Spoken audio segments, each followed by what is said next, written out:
여러분 안녕하세요. 오늘은 많은 분들이 마음 한편으로 불안해하시는 주제를 다뤄보려고 합니다. 바로 치매에 관한 이야기입니다. 치매라는 단어만 들어도 마음이 무거워지시죠? 혹시 나도 걸리면 어떡하지 하는 걱정이 앞서고 가족 중에 치매 환자가 있으신 분들은 더욱 절실하게 느끼실 겁니다. 실제로 우리나라 65세 이상 인구 10명 중 1명이 치매를 앓고 있고 고령화가 진행되면서 점점 더 많은 가정에서 현실로 다가오고 있습니다. 하지만 오늘 이 시간을 통해 여러분께 말씀드리고 싶은 것은 치매에 대한 막연한 두려움보다는 정확한 정보와 준비된 마음가짐이 훨씬 중요하다는 점입니다. 먼저 치매가 정확히 무엇인지 알아보겠습니다. 많은 분들이 치매를 단순히 나이 들어서 기억력이 떨어지는 것이라고 생각하시는데 이는 정확한 이해가 아닙니다. 정상적인 노화 과정에서는 누구나 기억력이 조금씩 떨어집니다. 사람 이름이 잘 안 떠오르거나 어디에 물건을 두었는지 깜빡하는 정도는 자연스러운 현상이죠. 하지만 치매는 이와는 완전히 다릅니다. 치매는 뇌세포 자체가 손상되면서 발생하는 질환입니다. 단순히 기억력만 떨어지는 게 아니라 판단력, 언어 능력, 계산 능력, 심지어 성격까지 변하게 됩니다. 즉, 인간의 고차원적인 뇌 기능이 전반적으로 저하되는 상태를 말합니다. 의학적으로 치매는 인지 기능이 정상 수준에서 지속적으로 저하되어 일상생활에 지장을 주는 상태로 정의됩니다. 여기서 중요한 키워드는 일상생활에 지장이라는 표현입니다. 치매를 일으키는 원인은 매우 다양합니다. 가장 흔한 것은 알츠하이머병으로 전체 치매의 60에서 70%를 차지합니다. 알츠하이머병은 뇌 속에 아밀로이드 베타라는 비정상적인 단백질이 쌓이면서 뇌세포가 파괴되는 질환입니다. 두 번째로 흔한 것은 혈관성 치매입니다. 뇌졸중이나 뇌혈관 질환으로 인해 뇌조직이 손상되면서 발생하는 치매로 전체의 약 20에서 30%를 차지합니다. 이제 많은 분들이 가장 궁금해하시는 부분을 다뤄보겠습니다. 나도 요즘 깜빡깜빡하는데 혹시 치매 아닌가 하는 불안감 한 번쯤은 느껴보셨을 겁니다. 결론부터 말씀드리면 정상적인 건망증과 치매는 분명히 구분됩니다. 가장 큰 차이점을 몇 가지 예시로 설명드려 보겠습니다. 첫 번째, 기억 회복의 차이입니다. 정상적인 건망증은 약속 시간을 깜빡했지만 누군가 알려주면 맞다고 금세 기억을 떠올립니다. 반면 치매는 약속 자체를 완전히 잊고 다시 알려줘도 전혀 기억하지 못합니다. 두 번째, 힌트의 효과입니다. 정상적인 건망증은 사람 이름이 안 떠오르지만 기억으로 시작하는 이름이야 라는 힌트를 주면 기억합니다. 치매는 아무리 힌트를 줘도 기억하지 못합니다. 그렇다면 치매의 구체적인 초기 증상들을 살펴보겠습니다. 기억력 장애가 가장 대표적입니다. 특히 최근 일에 대한 기억력이 먼저 떨어집니다. 몇 분 전에 들은 이야기를 잊어버리거나 같은 질문을 반복해서 묻습니다. 시공간 지각 능력의 저하도 중요한 신호입니다. 평소 자주 다니던 길에서 길을 잃거나 화장실 위치를 찾지 못하는 경우가 이에 해당합니다. 언어 능력의 변화도 주목해야 할 증상입니다. 물건의 이름이 떠오르지 않아 저기 그거 말이야 라는 식으로 돌려서 표현하거나 말하는 중간에 갑자기 멈춰서 다음 말을 잊지 못하는 경우가 있습니다. 계산 능력과 판단력 저하는 일상생활에서 쉽게 발견할 수 있습니다. 마트에서 계산을 못하거나 거스름 돈을 제대로 확인하지 못합니다. 성격과 감정의 변화도 가족들이 가장 당황스러워하는 부분입니다. 평소 온화하던 분이 갑자기 의심이 많아지고 화를 잘 내거나 반대로 너무 무기력해지는 경우가 있습니다. 이러한 증상들이 몇 개월에 걸쳐 점진적으로 나타나고 악화된다면 단순한 노화 현상이라고 넘어가지 마시고 반드시 전문의의 진단을 받아보시길 강력히 권합니다. 치매는 환자 한 사람의 문제가 아닙니다. 온 가족이 함께 겪는 병이라고 해도 과언이 아닙니다. 가족들이 겪는 첫 번째 어려움은 현실 부정과 혼란입니다. 평생 의지하던 부모님이나 배우자가 갑자기 달라진 모습을 보이면 이것은 꿈이겠지, 일시적인 현상일 거야 라고 생각하고 싶어 합니다. 두 번째는 감정의 혼재입니다. 평생 자상하고 다정했던 어머니가 치매로 인해 갑자기 자식을 의심하고 화를 내면 슬픔과 당황스러움, 때로는 분노까지 느끼게 됩니다. 이런 감정은 지극히 정상적인 반응입니다.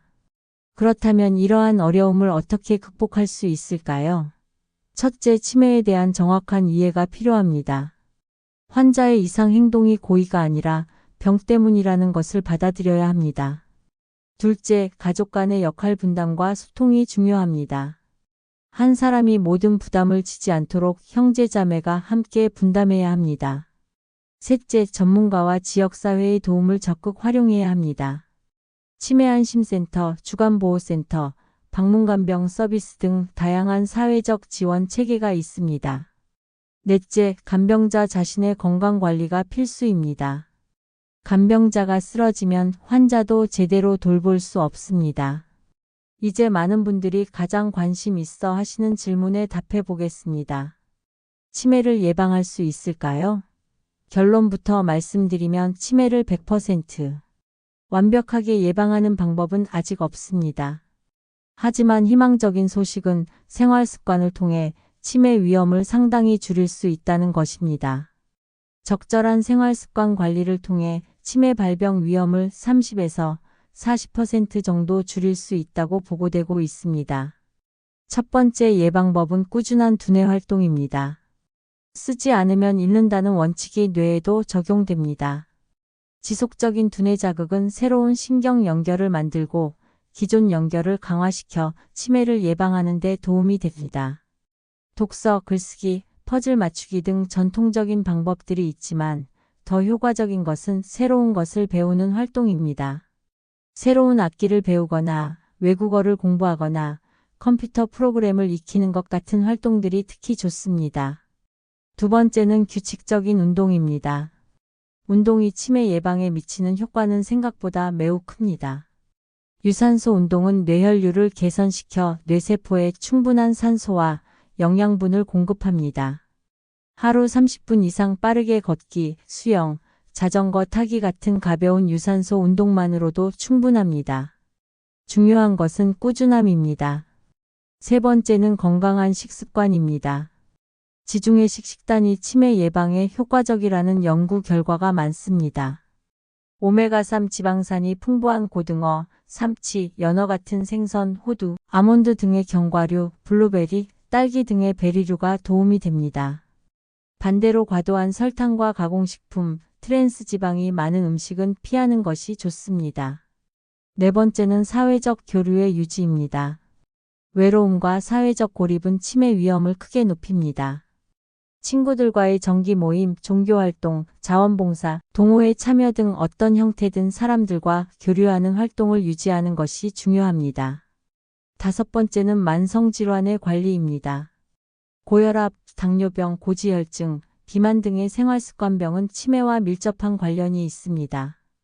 정기적인 건강검진을 통해 이런 질환들을 조기에 발견하고 철저히 관리하는 것이 중요합니다. 마지막으로 충분한 수면과 스트레스 관리입니다. 수면 중에는 뇌에 쌓인 노폐물을 제거하는 청소 과정이 일어납니다.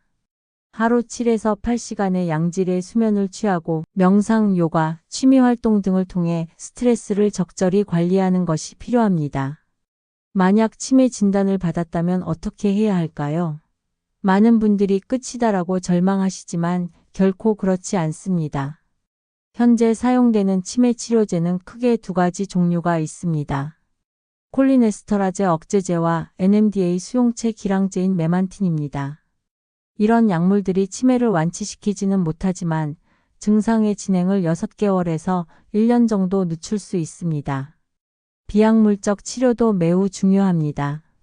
인지 재활훈련, 음악치료, 미술치료, 원예치료 등이 환자의 정서 안정과 자존감 향상에 도움이 됩니다. 가장 중요한 것은 조기 발견과 조기 치료입니다. 치매는 증상이 심해지기 전에 치료를 시작할수록 효과가 훨씬 큽니다. 실제 사례를 하나 말씀드리겠습니다.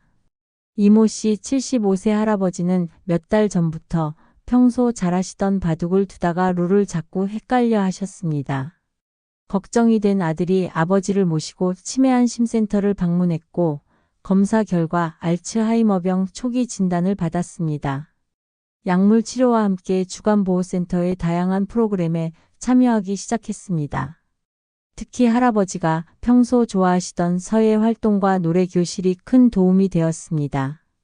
8개월이 지난 지금 할아버지의 증상 진행은 눈에 띄게 느려졌습니다.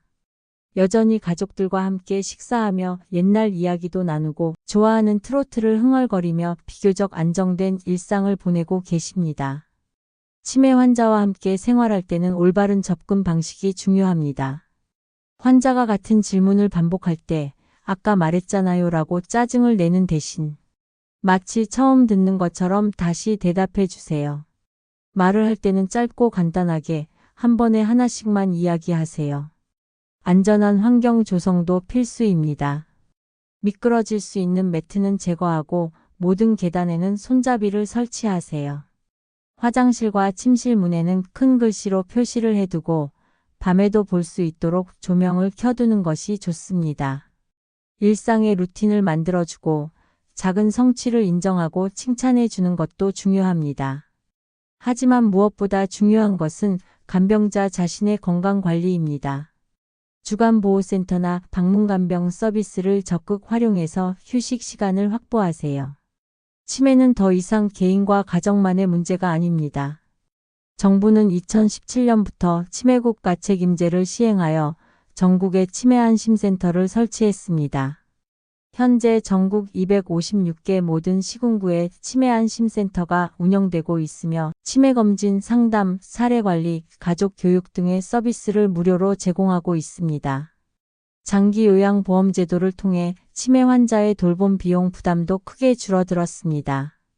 등급에 따라 방문요양, 주간보호, 단기보호 등의 서비스를 받을 수 있어 가족들의 부담을 덜어주고 있습니다. 오늘 긴 시간 동안 치매에 대해 함께 이야기해 봤습니다. 치매라는 주제가 무겁고 어려울 수 있지만 정확한 정보와 준비된 마음가짐이 있다면 충분히 대응할 수 있는 질환입니다. 치매는 단순한 노화가 아닌 뇌질환입니다. 하지만 조기에 발견하면 진행을 늦출 수 있고 적절한 치료와 돌봄을 통해 의미 있는 삶을 유지할 수 있습니다. 예방을 위해서는 꾸준한 두뇌활동, 규칙적인 운동, 건강한 식습관, 사회적 교류, 만성질환 관리가 중요합니다. 혹시 기억력에 대한 걱정이 있으시다면 혼자 끙끙 앓지 마시고 가까운 치매안심센터나 병원을 방문해 보시길 권합니다. 치매 환자 가족이 계신 분들께는 혼자 모든 것을 감당하려 하지 마시고 사회적 지원 체계를 적극 활용하시길 당부드립니다. 마지막으로 모든 분들께 말씀드리고 싶은 것은 치매 예방의 첫걸음은 오늘 하루를 건강하고 즐겁게 사는 것이라는 점입니다. 가족이나 친구와 대화하고 산책하고 새로운 것을 배우고 웃음이 있는 하루를 만들어 가세요. 건강한 뇌는 매일매일의 작은 실천이 쌓여 만들어지는 것입니다. 오늘도 소중한 시간을 내어 이 영상을 봐주신 모든 분들께 감사드립니다.